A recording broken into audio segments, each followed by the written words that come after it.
안녕하세요. 오늘도 서연살롱을 찾아주셔서 감사합니다. 저는 경상도에 사는 40대 여성입니다. 저는 요새 고사성어를 많이 찾아보는데요. 왜냐하면 옛날 말 중 틀린 말이 하나도 없다는 걸 체감하기 때문이에요. 착한 것을 권장하고 악한 것을 징벌한다는 권선징악, 원인과 결과는 서로 물고 물린다는 인과응보, 콩 심은 데에서 콩이 난다는 중두득도, 모두 고사성어이지만 지금의 현실에도 수용되는 말이잖아요. 특히나 인생사 세옹지마라는 말이 있죠. 세상 일은 아무도 모른다는 뜻인데요. 저는 이 말이 제 인생을 설명하는 말 같아요. 정말 제 인생은 롤러코스터처럼 큰 기복으로 움직였고 누구도 예상하지 못하는 곳에 정박했거든요. 그리고 스포 아닌 스포를 하자면 누구도 예상하지 못하는 곳은 꽃길이었어요. 꽃길만 걷게 해준다던 남편을 대신해 제가 저에게도 남편에게도 꽃길을 만들어 주었네요. 제가 어떤 이야기를 전해드릴지 궁금하시죠? 시간 순서대로 차근차근 설명드릴게요. 저희 남편은 역마살이 있어요. 역마살은 한 곳에 머물지 못하고 이리저리 돌아다녀야 하는 애군이 끼인 사람을 말해요. 역마살이 있는 사람은 변화와 이동이 많고 불안정해서 부정적으로 해석되는 경향이 많죠. 특히나 초등학교, 중학교, 고등학교, 직장의 루트를 거쳐야 하는 사람이라면 역마살은 질병인 것도 같아요. 그래서 남편에게 언제 한번 제가 물어봤어요. 학교를 다니면서 직장을 다니면서 힘들지 않았냐고요. 그러자 남편은 한숨을 푹푹 쉬면서 늘 해소되지 못한 상태로 살았다고 해요. 크게 충족되지 못하면서 살았다고요. 그리고 나중에 성인이 되어서는 여행을 자주 나갔다네요. 남편은 여행을 20살부터 시작했어요. 처음엔 돈이 없어서 국내로, 그리고 돈을 더 모아서 해외로 1년에 몇 번이고 여행을 다녔다네요. 그러면서 남편은 사진을 보여주는데 누구보다 행복해 보이는 표정이었어요. 그렇게 여행을 사랑하는 남편은 남들도 이런 여행을 즐길 수 있었으면 좋겠다고 생각했어요. 하지만 여행은 좀 어렵잖아요. 특히나 해외여행을 생각하면 언어도 다르고 화폐 단위도 다르고 저 같은 사람은 해외여행이 참 까다롭고 무섭거든요. 남편도 그걸 알았어요. 그래서 사람들이 쉽고 편하게 여행하는 것을 모토로 하는 여행업을 시작했어요. 그때 남편의 나이가 20대 후반이었어요. 이제껏 자신이 모은 돈과 대출받아 작은 사무실을 만들었고 차근차근 사업을 늘리기 시작해 저를 만났을 땐 이미 사무실을 이전하고 관광버스도 몇 대 있었어요. 그리고 사업은 더 커져서 저는 남편을 돕기 위해 이제껏 하던 격리 일을 그만두고 남편 회사에서 일을 배웠어요. 여행에 취미가 없는 저에겐 조금 어려운 일이었지만 뭐든 해보면 늘지 않겠어요? 그리고 전 남편에게 도움이 되는 부인이고 싶었어요. 그래서 열심히 일권해 저희는 바로 옆 소도시에도 여행사를 차려서 일을 했어요. 거기도 관광버스가 있었고 저희는 아파트에서 넓은 주택으로 이사를 갔어요. 태어난 2명의 아이가 한없이 뛰어놀아도 문제가 없었죠. 애들 교육도 아낌없이 지원해 줬어요. 기초적인 학원 수업뿐 아니라 아들이 운동을 좋아해서 운동학원도 보내고 딸은 미술학원을 가고 싶다고 해서 미술학원도 보냈어요. 그리고 악기도 하나쯤은 다룰 수 있어야 할 것 같아 악기학원도 보냈죠. 그런데도 여유가 있었어요. 일주일에 한 번은 주택을 관리해주는 사람을 쓰기도 할 만큼요. 하지만 인생사 세옹지마라고 말씀드렸죠. 정말 인생은 누구도 모르는 거더라고요. 어디서 갑자기 전염성 호흡기 질환이 유행할 줄 누가 알았겠어요. 처음 뉴스를 통해 그 소식을 접한 저는 기분이 쎄했어요. 남편이야 다른 전염성 질환처럼 얼마 못 간다고 했지만 저는 아닐 것 같았거든요. 그리고 아니나 다를까 그 질환은 2년이 넘게 저희 사업을 괴롭혔어요. 국가에서 여행을 막았잖아요. 비행기 운행도 최소화되었고 식당 영업시간도 줄었고 결혼식이나 장례식에서도 인원 제한이 있었는걸요. 그러니 사람들 자체도 여행을 하지 않으려 했고요. 여행업은 말 그대로 추락했어요. 저희는 수입이 명백히 제로였어요. 그러니 직원들 월급을 주기 위해 관광버스를 팔아야 했고 나중엔 그걸로도 안 되어서 직원을 정리하고 사무실도 정리해야 했죠. 하지만 남편은 발악했어요. 막노동을 하면서까지 회사를 유지하려고 했죠. 저도 고깃집 아르바이트를 하면서 남편을 돕기 위해 노력했어요. 하지만 그럼에도 불구하고 저희 회사는 폐업했어요. 문을 닫았어요. 저희는 남편의 고향으로 왔어요. 저희 수준이 구할 수 있는 집은 한 빌라에 옥탑방밖에 없더군요. 겨우 방이 2개 있고 낡은 화장실이 하나 있는, 거실과 부엌이 붙어있는 집을 구했어요. 거기서 내 식구가 온몸을 부대끼며 살았어요.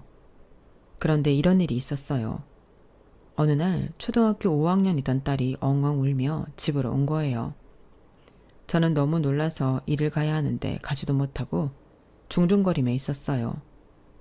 딸은 울음을 멈추지 못하고 제가 안아주려는데도 손을 뻗으며 저에게서 멀어졌어요. 진경이가 나 거지라고 싫대. 이 집 앞에서 기다리면 쥐며 못생긴 고양이가 지나다녀서 무섭대. 이 집 앞에서 나 기다리기 싫대. 쪽팔린대. 진경이 엄마도 나랑 친구하지 말라고 그랬대. 이제 나 어떡해. 진경이밖에 안 남았단 말이야. 이게 다 엄마 때문이야.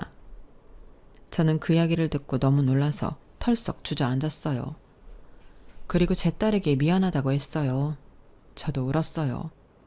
그러면서 부둥켜 안으려는데 딸이 저를 밀치고 방으로 들어가더라고요. 저는 살짝 넘어지면서 흐르는 눈물을 계속 닦았어요. 그리고 다음날 저는 진경이 엄마를 찾아갔어요. 그때 당시 제 지갑 사정으론 엄두도 낼 수 없었던 과일 바구니를 사들고 말이에요. 진경이란 친구는 새 아파트에 살고 있었어요. 그에 반해 추레한 저의 모습이 부끄러웠지만 돌아갈 순 없었어요. 초인종을 눌렀어요.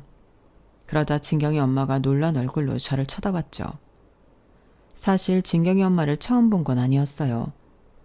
진경이란 친구가 제 딸과 그때까지 3년째 같은 반이라 학부모 모임 때 보곤 했죠. 사실 그랬던 사이라서 더 가고 싶지 않았어요. 솔직히 저도 쪽팔렸으니까요. 하지만 제 딸을 위해서 저도 엄마니까 용기를 내었어요. 제가 과일 바구니를 건넸어요. 그러자 진경이 엄마가 바닥에 그걸 내려놓더니 용건이 뭐냐고 했어요.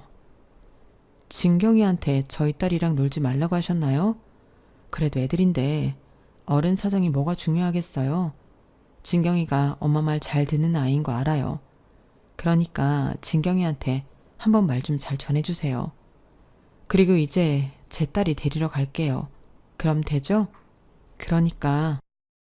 되긴 뭐가 돼요. 제가 그 집 앞 보고 얼마나 놀랬는지 아세요? 쥐에 고양이에 새똥 먹으리 마는지. 그런 비위생적인 공간에 저희 딸이 그쪽 따님 기다리는 것도 싫고요. 그런 곳에 사는 그쪽 따님과 친한 것도 싫네요. 이런 것도 필요 없으니 가져가세요. 그렇게 저는 바구니를 도로 들고 새 아파트를 걸어 나왔어요. 그리고 결심했죠. 애들을 기숙사 학교로 보내기로요. 그럼 최소한 저희가 사는 그 집을 애들 친구들이 보지 않을 테고, 그럼 거지라니 쪽팔린다느니 그런 말 듣지 않아도 될 테니까요. 그래서 저는 다음날 남편에게 통보하듯이 말하고 아이들을 기숙학교로 보냈어요. 전학 비용과 학비, 예상치 못한 지출이 발생했지만 저희야 손가락 빨면 되니까요. 저도 엄마라고 그 상황에선 저희 애들밖에 생각나지 않더라고요. 그래도 그때 종종 아이들과 전화를 하곤 했는데 아이들은 만족하는 것 같았어요. 친구들과 잘 지내는 것 같고 적응도 잘했어요. 그러니 참 다행이더라고요. 저희가 몇 끼 며칠 굶는 건 참을 수 있겠더라고요. 사실 애들을 키우면서 저와 떨어뜨릴 생각은 추호도 없었는데 그때 살던 그 집은 정말 초라했어요. 애들 책상도 들 수 없을 만큼 좁았어요. 그리고 여름엔 지옥처럼 덥고 겨울엔 얼음골처럼 추웠어요. 저도 그런 집에서 저희 애들을 키우고 싶지 않았어요. 차라리 잘된 일이라고 생각했어요. 그런데도 마음 한켠은 무너졌지만요. 그리고 옆에 있는 남편은 한 공장의 반장으로 근무하는 큰 도련님의 도움으로 공장에 취직했어요. 처음 해보는 3교대 일이 버거워 보이기는 했지만 문제는 그게 아니었어요. 남편은 매일 술을 마셨어요. 술을 마시지 않으면 잠을 잘 수 없는 것처럼 보였죠. 근무가 끝나면 어김없이 소주 2병을 사들고 와서 밥과 마시고 잠을 잤어요. 저는 마트에서 아르바이트를 했는데 제가 근무를 하고 있을 땐 김치에 소주를 마시면 다행이게요. 그냥 깡소주를 마시고 자는 날도 있었어요. 저는 남편의 건강이 걱정이었어요. 그리고 마음이 다친 것 같아 더 걱정이 되었죠. 제가 그걸 어떻게 알았냐면요. 사실 남편은 술을 마시는 걸 좋아하진 않았어요. 여행업을 할 때도 영업 때문에 술을 마셨지 평소에 자의적으로 술을 마신 적은 없었어요. 그런 사람이 스스로 술을 찾을 정도로 마음이 다쳤다는 것을 저는 믿고 싶지 않았어요. 그리고 또 한 가지, 그렇게 사소한 말부터 진지한 말까지 대화를 나누는 걸 좋아했던 사람이 옥탑방에 온 이후로 일절 저에게 그런 말을 하지 않았어요. 생활하면서 반드시 해야 하는 말만 했죠. 뭐가 없더라, 월세 이야기, 수도세 이야기, 이런 말만 했어요. 그렇게 웃음이 많았던 저희 집은 침묵만이 피어나고 있었죠. 그 침묵 속에서 남편은 많은 생각을 했는지 어느 날 연락이 되지 않았고 귀가 시간이 되었는데도 집에 들어오지 않았어요. 저는 놀란 마음에 이 동네 저 동네를 돌아다니며 남편을 찾으러 다녔죠. 그런데 남편이 정류장에 앉아 있더라고요. 왜 여기에 있냐고 한심한 마음에 화를 내면서 물으니까 남편이 울더라고요. 제일 높은 빌딩에 올라가서 떨어지려고 했는데 어느 빌딩도 날 들여보내주질 않았어. 내 꼴을 봐. 이렇게 추려한데 누가 날 들여보내주겠어. 그래서 버스를 타고 모르는 데까지 가봤어. 거기서도 높은 빌딩을 찾았는데 거기도 들여보내주지 않을 게 뻔해서 편의점에서 소주 2병 마셨는데 술을 마시니까 떨어지고 싶은 게 아니라 살고 싶은 거야. 우리 딸, 우리 아들. 당신 얼굴도 생각나고. 남편은 그래서 버스를 타고 우리 동네로 왔는데 차마 집에 들어갈 수가 없어 여기 앉아 있었다네요. 저는 남편이 불쌍하기도 하고 안쓰럽기도 해서 남편을 품에 안고 같이 엉엉 울었어요. 그리고 돌아오니 남편은 제게 말하더군요. 사실 예전부터 들어놓은 사망보험금도 해지하지 않았다고요. 그 말을 듣는데 저는 억장이 무너질 것 같았어요. 그래서 저는 당신 없이 2 아이 키우며 살 자신 없다고, 나도 죽는 꼴 보고 싶지 않으면 그런 생각하지 말라고 소리를 질렀어요. 그러자 남편은 계속 미안하다는 말을 하면서 다시 시작해보자고 말하더군요. 다시 시작해보자고, 애들을 위해서라도 그렇게 하자고. 저는 다행이라고 생각했어요. 그리고 정말 그 뒤로 남편이 이상한 행동을 한 적은 없었어요. 물론 여전히 일이 끝나면 술 한잔을 해야 잘 수 있었지만요. 최소한 이 삶을 끝내야겠다는 생각은 하진 않아 보였어요. 그렇게 열심히 살 일만 남았다고 생각했는데 역시 세상 일은 모르는 거라고, 그리고 불행은 한 번에 찾아온다고 저희 친정엄마가 돌아가셨어요. 저희 친정엄마는 산 아래 작은 주택에 혼자 살고 계셨어요. 친정아빠는 친정엄마가 돌아가시기 3년 전에 돌아가셨거든요. 처음엔 모시고 살까도 생각했지만 남편에게 부담이 될 것 같아 물어보지도 못했어요. 그게 친정엄마가 돌아가셨다는 연락을 듣고 후회되더라고요. 차라리 모시고 살 걸. 이렇게 오래 못 사실 줄 알았으면 모시고 살 걸 엄청 후회했어요. 장례식장에 도착해서도 후회했고요. 서울에 사는 오빠의 얼굴을 보면서도 후회했어요. 왠지 제 책임인 것 같더군요. 그나마 제가 가까이 있으면서 친정엄마를 챙겼어야 했는데 제 일이 급급하다는 이유로 챙기지 못했으니까요. 정말 사업이 잘 되었을 때는 바빠서, 망했을 때는 망해서 친정엄마를 잘 챙기지 못했어요. 오빠는 제가 그런 생각하는 걸 아는지 괜찮다 하면서 저를 안아주었어요. 저는 오빠의 품에서 그때 울기 시작했어요. 그리고 오빠와 약속했죠. 엄마를 잘 보내드리는 일이 우리의 할 일이니 그것만 생각하자고요. 저는 마음을 단단히 먹었어요. 많은 손님들이 오셨어요.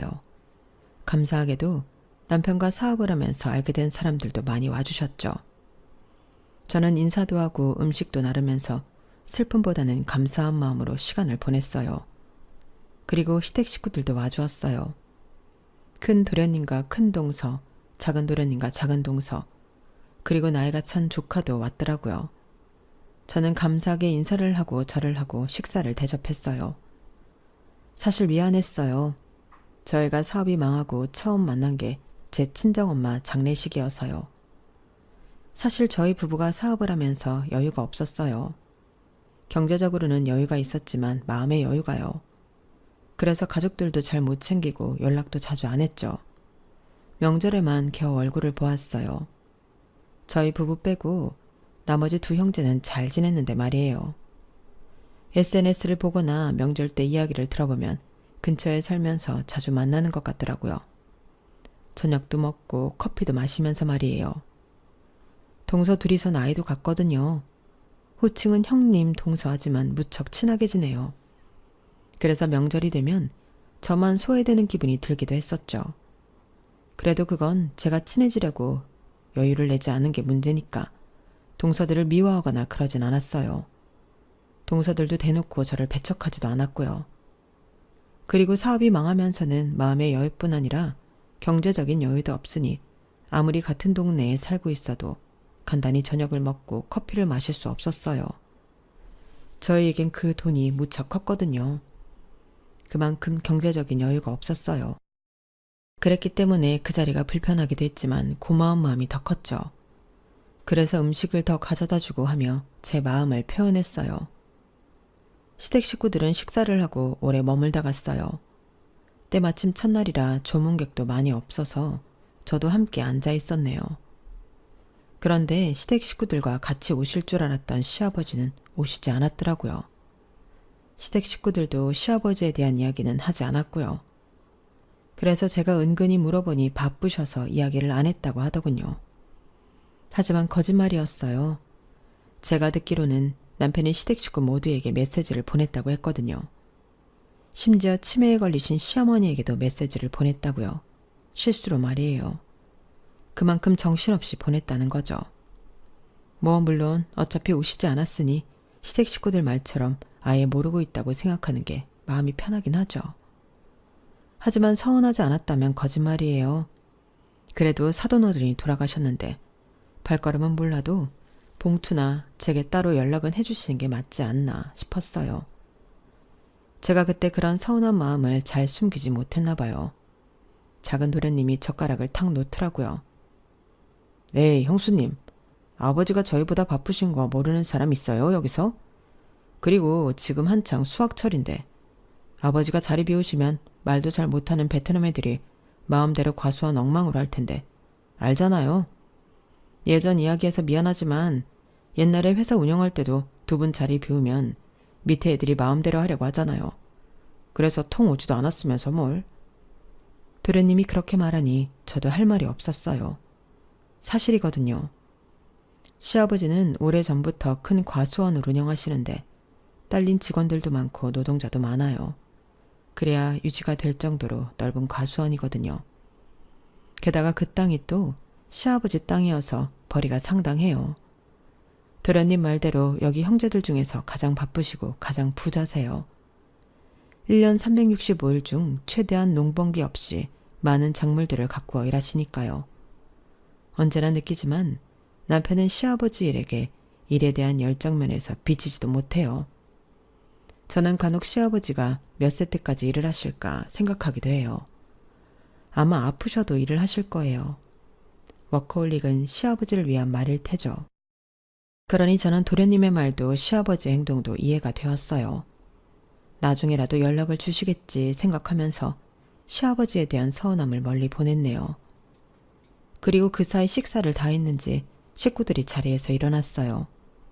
그런데 귤이나 토마토만 먹었을 뿐 음식엔 손을 전혀 안 댔더라고요. 국이나 밥도 처음 그대로였어요.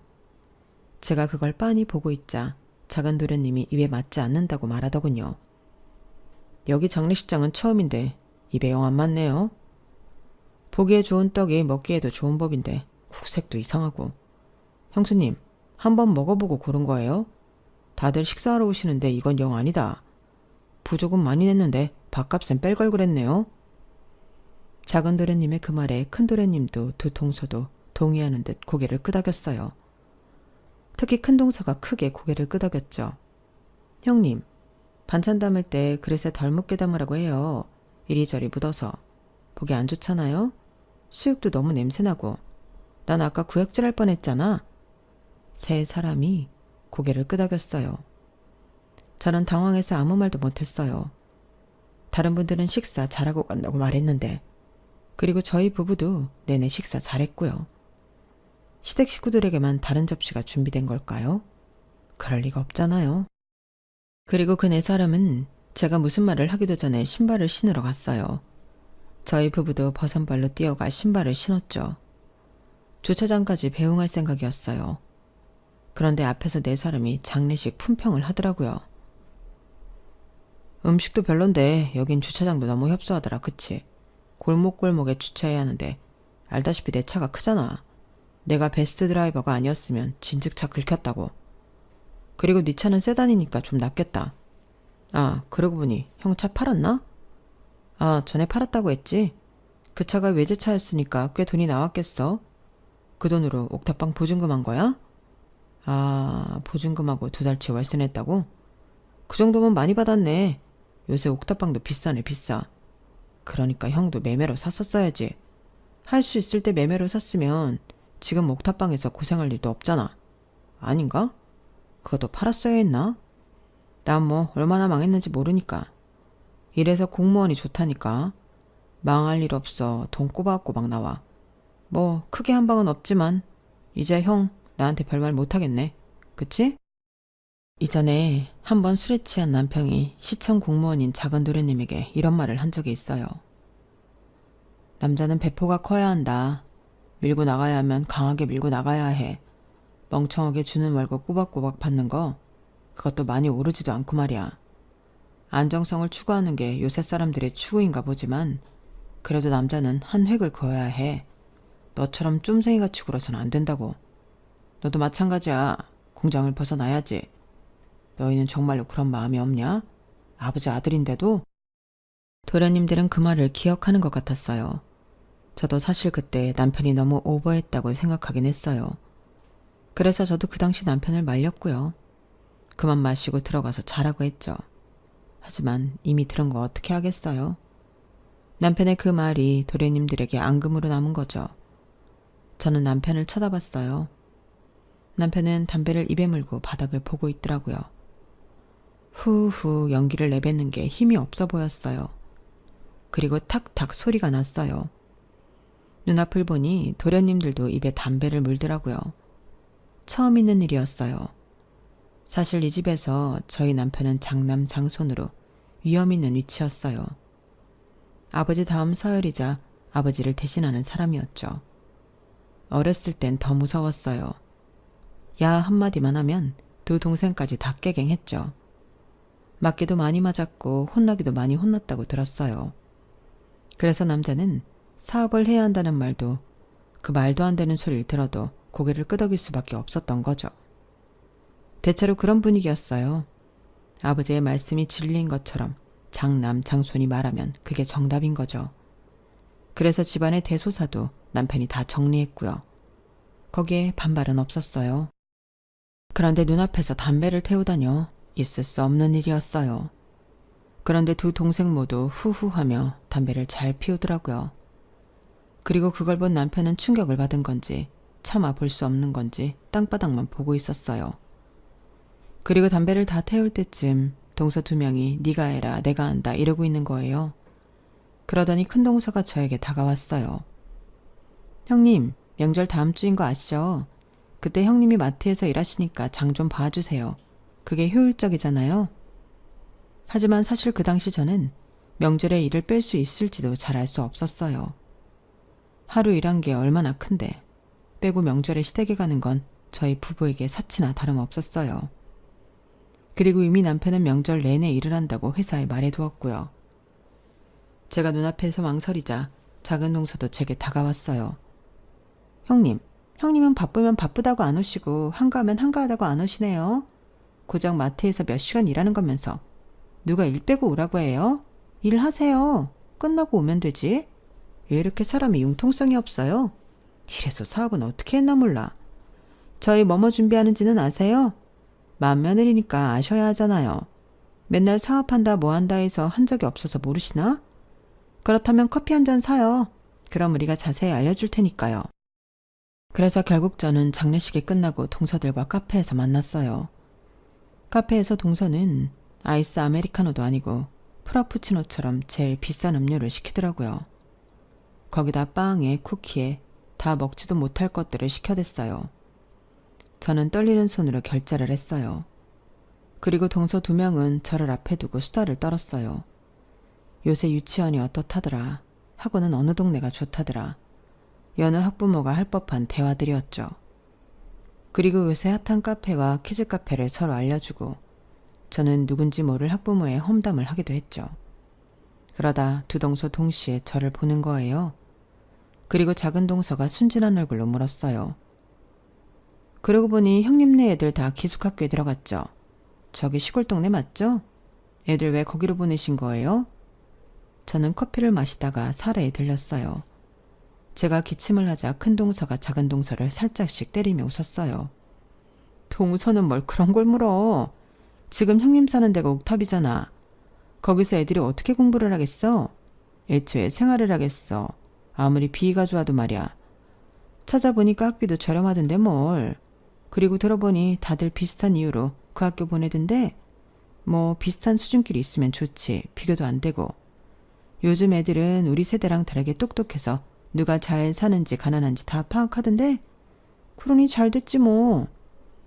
그러면서 큰 동서는 제게 동의를 구했어요. 저는 기침을 하며 대답을 회피했죠. 회피하면서 저는 마음이 또다시 무너졌어요. 치부를 들킨 것 같은 기분이었죠.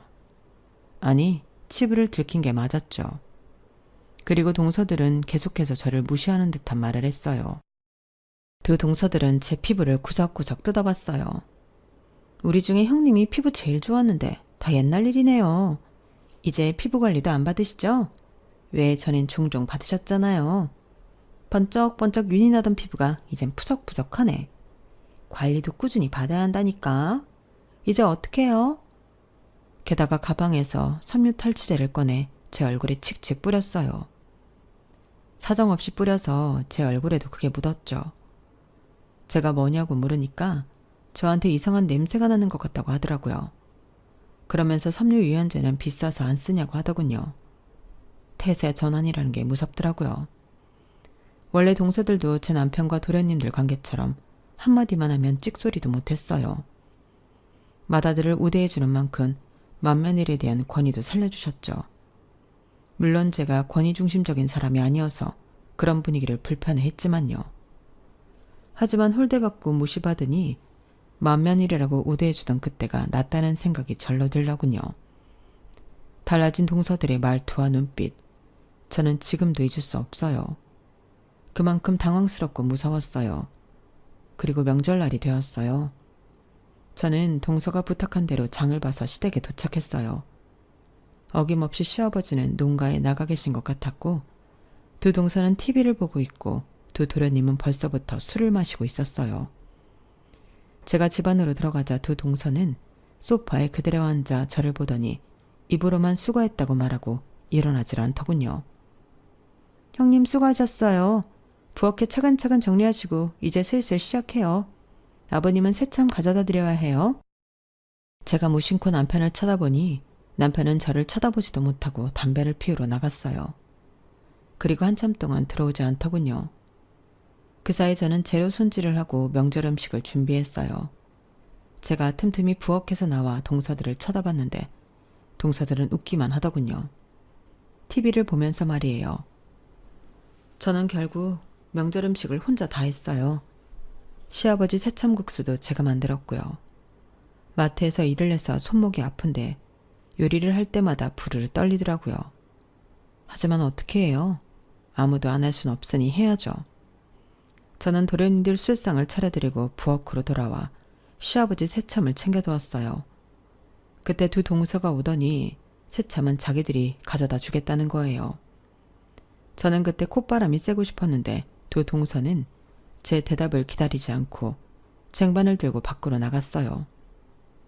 저는 계속 이어지는 두 도련님의 술주정을 들어주고 비어가는 그릇에 음식을 채우며 정신없는 시간을 보냈어요. 그리고 저희 남편이 그제서 들어왔죠. 저보고 화장실에 가서 머리를 다시 묶고 오라고 하더라고요. 그러면서 제가 앉던 자리에 앉더군요. 저는 화장실에서 머리를 다시 묶으면서 서러운 마음을 감출 수 없었어요. 조금 울 뻔했다면 과장일까요? 그리고 제가 머리를 정리하고 나오는데 이런 소리가 들리더라고요. 형, 아무리 형이지만 공장에선 내가 반장이야. 내가 반장이고 형은 아무 힘도 없는 현장직이라고. 내가 하라는 거 고분고분 하라니까. 그때만큼은 형은 형이 아니야. 내가 어떻게 평가하느냐에 따라 형 목숨이 왔다 갔다 한다고. 알아? 지난번에도 말이야. 내가 앞에서 담배 좀 핀다고 으르렁거리듯 쳐다봤지. 아니라고? 그런 적 없다고? 허, 어디 사람을 쫌생이로 하나. 형 그랬어. 근데 알아도 이제 형은 그럴 수 없는 위치야. 어디를 보나 내가 형보다 위지. 안 그래? 그러니까 눈치를 좀 봐. 어? 저는 그 말을 듣고 화장실에서 나올 수 없었어요. 화장실 문고리를 잡고 계속되는 도련님들의 폭언을 듣고 있었죠. 도련님들은 술에 취해서 그런 것인지 아니 그것보다 앙금이 남은 듯 말을 쏟아내기 시작했어요. 남자는 사업을 해야 한다고? 남자는 배포가 커야 하고 나보고 쫌생이라고 분명 그랬지. 형, 결국 근데 어떻게 됐어? 형은 망하고 나는 여전히 다니고 있잖아. 그거 알아? 난 연금도 나온다고. 왜 얼마 되지도 않는 거 가지고 유세 떤다고 해보시지. 아버지한테 무릎 꿇고 돈 빌려다고 할 때부터 난 사업은 아니다 싶었어. 저렇게까지 해서 하고 싶을까? 굴욕적이잖아. 적어도 난 그런 일은 없다고. 내가 할 일만 잘하면 되지. 그리고 결국 이게 뭐야? 아버지 돈 끌어쓰다 망했잖아. 쪽팔린 건 형이야. 도련님들의 폭언은 동서들이 왔을 때도 계속되었고 결국 저는 중간에 화장실에서 나왔어요. 제가 있는데도 도련님들은 이와 같은 폭언을 계속하더군요. 정말 가슴이 미어지다 못해 무너져 내릴 것 같았어요. 그리고 시아버지가 일을 끝내고 오셨어요. 사실 올해가 시아버지 칠순이셔서 명절 때 상의를 하기 위해 모인 것도 있었어요. 저희는 가볍게 식사를 하고 칠순잔치에 대해 이야기를 했죠. 동서들은 좋은 호텔이 있으니 거기서 진행하자고, 손님들도 최대한 많이 부르고 성대하게 하자며 의견을 모았어요. 도련님들도 그 생각에 동의하는 것 같았고요. 시아버지도 별다른 말씀을 하시지 않았어요. 저와 남편도 어떤 의견을 피력하진 않았어요. 둘 다 지쳐서 그랬던 것 같아요. 그래서 거의 동서들의 의견대로 하는 것으로 확정되는 분위기가 되어버렸죠. 그래, 너희들이 그렇게 준비하겠다니 내가 말리진 않으마. 다만 너무 유난스럽게 준비하지 말거라. 나이 먹은 게 무슨 자랑이라고. 그리고 너희들 시어머니 챙긴다고 고생하는 거 아는데 나까지 피곤하게 하고 싶진 않구나. 그러니 대강 하거라, 대강. 그런데 요양원엔 따로 가는 거니? 들어보닌 그렇다고 하던데. 이왕이면 너희들 같이 가서 보는 게 좋지 않겠니? 뭐 물론 이것도 내가 강요할 수 없지만 말이다. 내가 자주 가야 하는데 너희들한테 미루는 것 같아 미안하구나. 그러자 큰동서가 시아버지의 손을 잡았어요. 아버님, 그런 말씀이 어딨어요. 그리고 저희가 다 맞는 시간이 없어서 따로 가는 거니까 너무 염려 마세요. 생각을 바꿔보면 따로 가는 것도 나쁜 건 아니에요.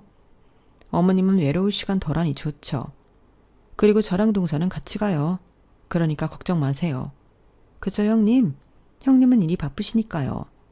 저희가 어머님은 더 잘 챙길 테니까 걱정 마세요. 시아버지는 큰동서의 손을 꼭 잡고 고마운 마음을 전하셨어요. 그리고 시아버지는 저를 보더니 상은 잘 치렀냐고 말씀하셨어요. 저는 시아버지가 그 일을 까먹으신 줄 알았는데 아니었던 걸까요? 저는 고개를 끄덕였어요. 그러자 시아버지가 이번엔 제 손을 잡으셨어요. 고생이 많았다. 내가 가보지 못해서 미안하구나. 그때 하필 수도관이 터져서 내가 없으면 안 됐다. 그리고 내가 돈 봉투를 보냈는데 적은 돈이지만 필요한 데가 있다면 쓰거라. 저는 그 말을 듣고 저도 모르게 동서들과 도련님들을 바라봤어요. 그 네 사람은 제 눈을 피하면서 허공을 보고 딴청을 하고 있었어요. 저는 그때 이 네 사람이 시아버지의 조의금을 가로챘다는 것을 알았어요. 돈의 액수보다도 그 마음 때문에 화가 났어요. 하지만 제가 그 자리에서 화를 낼 순 없잖아요. 가만히 있었어요. 그러자 시아버지가 시어머니를 칠순잔치 때 모시고 싶다고 말씀하시는 거예요. 외출이 된다면 그렇게 하고 싶다고요. 저희는 당황했어요. 시어머니의 치매 상태가 좀 심각하거든요. 가면 제 얼굴도 한참 뒤에는 알아보세요. 어떤 날엔 아예 알아보지 못하신 적도 있고요. 저는 시아버지가 시어머니의 상태를 정확히 모르시는 것 같아 걱정이었어요. 심각해진 부인의 상태를 알고 충격받진 않으실까 이런 생각도 들었고요. 그런데 두 동서가 그렇게 하자고 하는 거예요. 그래서 저희는 시아버지 칠순잔치에 치매에 걸린 시어머니를 모시게 되었어요. 그렇게 자리를 정리하고 시아버지가 방으로 들어가셨는데 제가 거실에서 모아온 그릇들을 부엌으로 가져가는 순간 동서들의 대화가 들리더군요. 동서, 솔직히 그건 아니지 않아? 어떻게 치매 걸린 노망난 할망구를 잔치에 초대하자고 하지? 물론 그 옆자리는 어머님이 앉아 계시는 게 맞지만 솔직히 지금 시어머니라고 부르기도 그렇잖아. 우리 알아보지도 못하는데 안 그래? 그러게요, 형님. 아무리 눈치가 없으셔도 노망난 노인네 데리고 무슨 잔치예요. 그쵸? 누구 얼굴에 먹칠하고 창피당하려고 벌써부터 등골이 오싹해요. 그 전에 돌아가시는 게 제일 좋긴 한데 그럴 리도 없고 우리 어머님 명줄 하나는 길다니까. 그 말을 듣고 저는 불쑥 동서들 앞에 섰어요. 그런데 동서들은 저를 보고도 놀라지도 않았어요. 어쩌면 제가 부엌 앞에 있다는 것을 알고 돼야 한 것처럼요. 형님, 나머지는 알아서 치울 수 있죠? 저희는 좀 피곤해서. 저희 먼저 갈게요. 그리고 오늘은 택시 타고 가세요. 그러면서 2만 원을 식탁에 놓고 사라졌어요. 그리고 어느덧 시아버지의 칠순잔치가 되었죠. 저는 연회장을 꾸미고 사회자에게 대본을 전달하고 음식을 확인하고 무척 바빴어요. 그리고 두 동서는 시어머니를 데리러 갔죠. 그런데 두 동서들이 각자 자기 자식들 옆에 꼭 붙어서 연회장 일에는 신경도 쓰지 않았어요. 오히려 연회장에서 혼자 바쁜 저에게 빈병이라도 주워가서 살림해 보태요 라며 농담도 아닌 말을 하기나 했죠. 저는 끓어오르는 화를 참고 시어머니에게 다가갔어요. 제가 다가가니 시어머니는 엄청 놀라며 저를 쳐다봤어요. 저는 웃으며 한 손에는 시어머니가 입을 옷을 들고 한 손으로는 시어머니의 손을 잡았어요. 시어머니의 손이 따뜻했어요.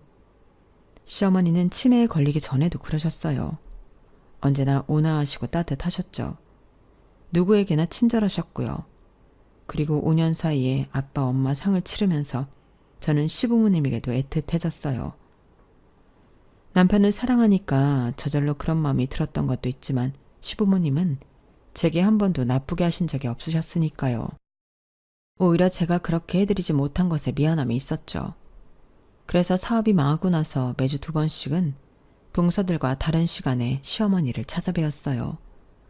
저를 알아보지 못하셔도 밥을 떠먹여드리고 간식도 챙겨드리고 말동무도 되어드리고요. 시어머니를 생각하면 아프지 않았을 때 더 잘해드릴 걸 하는 마음이 너무 진하게 들어요. 그게 진정한 후회겠죠. 하지만 후회보다도 더 찾아뵈는 게 저를 위해서도 좋은 일이니까요. 저는 옷을 들고 시어머니와 탈의실로 들어갔어요. 탈의실에서 시어머니 옷을 벗겼어요. 그런데 저는 놀라지 않을 수 없었죠. 시어머니 온몸에 멍이 있는 거예요. 전보다는 크고 검버섯보다는 작게요. 제가 놀라서 시어머니의 온몸을 보고 있는데 동서가 들어왔어요. 호들갑을 떨면서 저를 밀치더니 자기가 할 테니 가라고 하더라고요. 저는 이상했어요. 남편은 즉시 요양원으로 택시를 타고 갔어요. 그리고 그 자리에서 저는 충격적인 이야기를 들을 수 있었어요. 처음엔 아무것도 모른다고 하던 간호사가 제가 고소하겠다고 하자 진실을 털어놨어요. 며느리라고 오는 두 사람이 할머니를 자꾸 꼬집었다고요.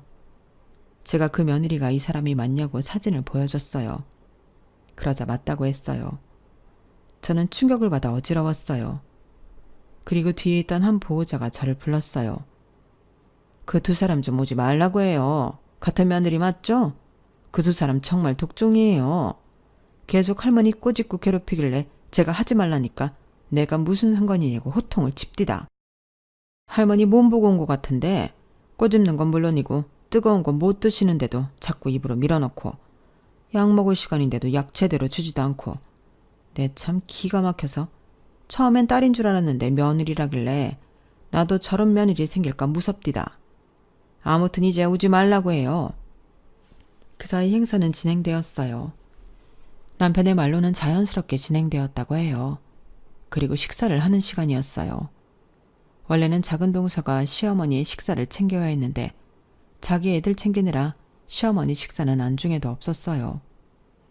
그래서 남편이 작은 동서에게 물어보려고 일어났을 때 시어머니가 마이크를 잡으셨어요. 처음엔 누구도 신경 쓰지 않았는데 그때 왜 삐 소리 있잖아요. 그게 크게 울렸어요. 애들이 놀라서 울고 동서들은 애들을 달래고 난리도 아니었어요. 아, 신기하다. 큰아들 김창수, 둘째 김정수, 막내 김종수. 우리 집 주소는 화랑리 땡땡땡 번지. 거기까지 가는 버스는 282번, 286번. 아, 신기하다. 내 남편은 김대석. 다들 놀라서 마이크를 빼지도 못했어요. 시어머니는 어디에 카메라라도 있는 듯 손을 흔들었어요. 그러면서 벌떡 일어났어요. 노친네 저렇게 살고 싶을까? 아프면 다 가야 해. 산소가 아깝다. 그치 동서? 그럼요 형님. 언제 돌아가시려나 우리 어머니. 재산 받기 참 힘들다. 안 그래?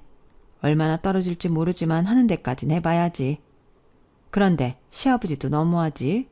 어떻게 재산 이야기는 한 톨도 안 하신담? 그거 다 돌아가실 때 가지고 가는 것도 아닌데 욕심도 많으셔. 안 그래? 시어머니는 호호 웃는 채를 했어요. 그 웃는 모습이 동서랑 같다는 건 동서를 아는 누구라도 알 수 있었죠. 연회장은 정막에 가까웠어요. 그리고 제가 도착했죠. 제가 연회장 문을 열고 숨을 헐떡였어요. 제가 도착했어도 시어머니는 동서들이 당신에게 한 말들을 읊고 있었어요. 동서들의 성대모사를 하면서 말이에요. 저는 그 모습을 보고 사태 파악을 할 수 있었어요. 오면서 어떤 분위기이든 사실을 고발해야겠다고 생각했는데 시어머니가 분위기를 만들어준 거나 다름없었어요. 저는 시어머니에게 마이크를 달라고 했어요. 시어머니는 제게 마이크를 주더군요. 그리고 저는 이제껏 동서들의 만행을 고발했어요. 요양원에서 들은 충격적인 말들을 고발했어요. 그리고 시어머니를 일으켜 시어머니 어깨며 팔이며 온몸에 있는 멍을 보여주었죠. 시아버지는 충격도 받으시고 화도 나셔서 잠깐 연회장을 나가셨어요. 그리고 장례는 아수라장이 되었죠. 동서들이 저에게 다가와 한마디씩 하더군요. 대체 이게 무슨 짓이에요? 행복하자고 하는 잔치에서 이게 뭐하는 쇼냐고요? 이렇게 해서 재산 가로채려고 그러죠? 언제부터 세운 계획이에요? 형님, 정말 무섭네요. 이렇게 하신다고 재산 다 받을 수 있을 줄 알아요? 시아버님을 뭘로 보시고 저희가 그렇게 노력하는데도 재산에 제자도 꺼낸 적 없는 분이라고요. 고작 이런 모함으로 저희가 상속 못 받을 줄 아세요? 그리고 저희가 했다는 증거 있어요? 있냐고요? 동서들은 자꾸 제게 증거가 있냐고 물었어요. 그래서 저는 제가 읽은 종이를 꺼내 보여주었죠. 다 간호사며 요양보호사며 다른 보호자가 쓴 증언들이었어요. 나를 욕하는 건 상관없지. 나는 지금처럼 동서에게 말할 수 있고 그만하라고 할 수 있으니까. 그래서 말인데 아버님이 주신 조의금은 어떻게 했니? 뭐에다 썼니?